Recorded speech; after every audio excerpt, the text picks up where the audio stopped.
Moin, also es gibt knackige Salami-Sticks. Kommen wir mal zu den Fleischzutaten. Das war jetzt dann auch vorgekühlt. Das ist jetzt also unser Schweinebauch, 773 Gramm. Dann haben wir hier das Rindfleisch, dieses Rosenstück, 596 Gramm. Dann haben wir noch ein bisschen mageres Schweinefleisch, 631 Gramm. Würzmischung und so weiter stelle ich euch alles in die Beschreibung unten rein. Also als erstes bauen wir mal unseren Fleischwolf zusammen. Sind ja gemacht wie Salamis, Starterkulturen und ein bisschen Ascorbinsäure. Erst lasse ich das große Messer durch und dann durch das kleine nochmal. Somit kriegen wir schon so eine kleine Bindung. Was kommt jetzt hier übers Fleisch?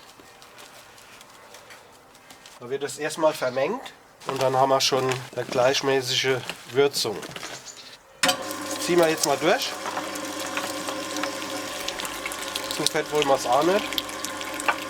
Und das ist auch das Wichtigste an der ganzen Wurstherstellung, dass das eine gute Bindung hat. Und das nennt sich auch nicht Kneten, das nennt sich Mengen. Jetzt tun wir das mal mengen.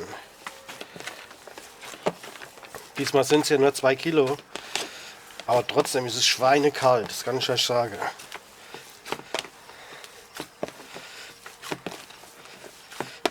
So, wie ihr seht, das fällt immer noch runter und dann ist es noch nicht gut. Jetzt müsst ihr es so in die flache Hand machen und dann probieren, ob es klebt oder runterfällt. Sobald es klebt, dann ist es gut. Dann noch ein bisschen und dann ist es fertig. Gucken wir noch mal, ist schon ein bisschen besser, aber immer noch nicht. Weiter geht's.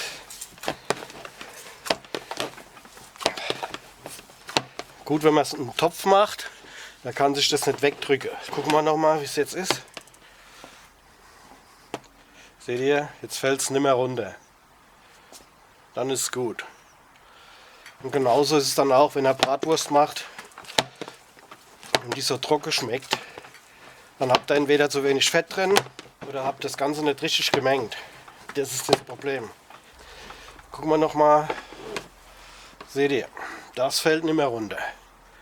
Und da kommt unser Wurstdarm drauf. Die haben wir dann gewässert. Also ich habe das gestern schon gemacht. Schafsdärme 24, 26.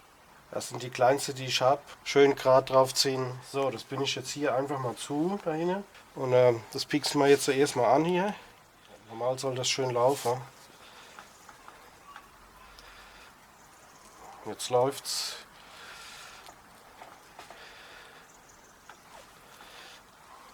Na, wenn die mal gereift sind und dann ist nichts mehr übrig. Die müssen dann halt auch reifen. Und ich würde mal sagen, so in 1,5 Wochen sind die schon gut. Die werden dann auch weggehangen, aber nur einen Tag, bis sie ein bisschen umrötet sind. Dann kommen sie ins Kalte und werden dann weiter reifen gelassen. Kann man die schon essen. Das ist dasselbe wie Knackwürste. Wer natürlich möchte, kann dann auch noch Starterkulturen reinmachen, laut Packungsangabe. Rechts, links. Rechts. Und da ist jetzt sowieso der Schluss. So, dann ist das rechts. Dann ist das links. Dann ist das rechts. So, also hat nicht so viel gegeben, aber es sind halt 30 cm lang. Die gehen jetzt runter zum Waschen. Dann werden sie einen Tag getrocknet bei etwa 20 Grad und dann kommen sie schon ins Kühle. So, moin. Bin gerade am Kontrollieren meiner Kinderchen.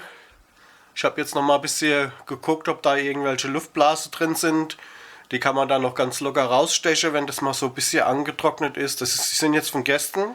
Die habe ich jetzt mal ein bisschen anreifen gelassen, sind auch jetzt schön rot. Kommen jetzt mal noch einen Tag in kühlere Temperaturen. Die kommen jetzt erstmal raus hier aus der Wärme und kommen dann bei mir im Keller.